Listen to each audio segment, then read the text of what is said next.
So, ayan at ako po ay nagbabalik. At kami po ay, ayan, paalis na ng Lipa. Ayan.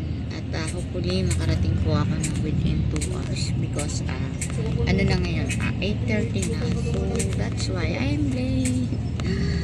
Ganitong oras kasi pag pumupunta si BJF dati nung ano pa kami. Official pa lang kaming alam mo na, mag-boyfriend. Ayan. 8:30 is nasa biyahe na siya eh. Ako pag minamadali ko siya. Ayan. Minamadali ko siyang papuntahin dito. Alas 5 pa lang pinagbabiyahe ko na. Tapos ako naman alas 7 nandun pa sa bahay. Sana all lang. Ayan. Dito tayo. Paalis na po. Palabas kami ng Lipa. Ayan. Nakita nyo yan. Welcome to Lipa City. Ayan. Dito po ako sa Lipa.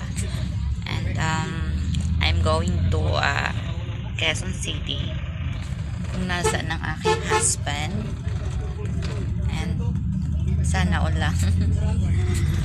Yeah. Coming soon. I'm coming. Ayan, Dilasal. Kung alam mo yung Dilasal ng Lipa, ayan siya.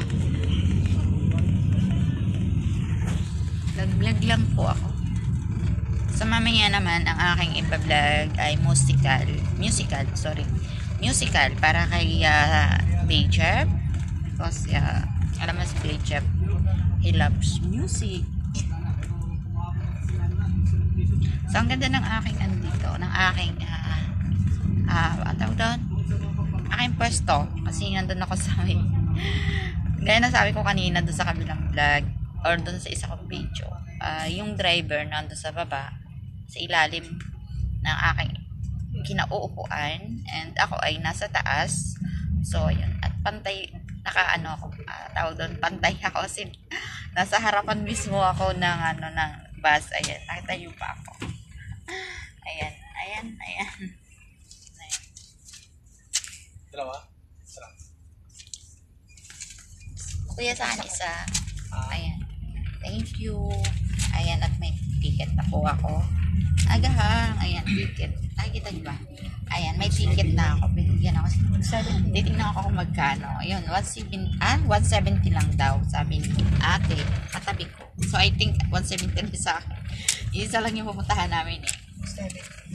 Bali, dun siya, ate talaga bababa. Lahat. Yun talaga terminal. Yun talaga ang terminal. So, yun daw talaga ang terminal. Sa Mega Mall. And then, sasakay po ng carousel. Parang ganun yun yung turo saan. Ayan, bahala na. Pagdating doon. So, ayan, mamaya na pa ulit ako mag-video. Bye-bye. At ako ay naka 3 minutes na pang isang Sablan channel.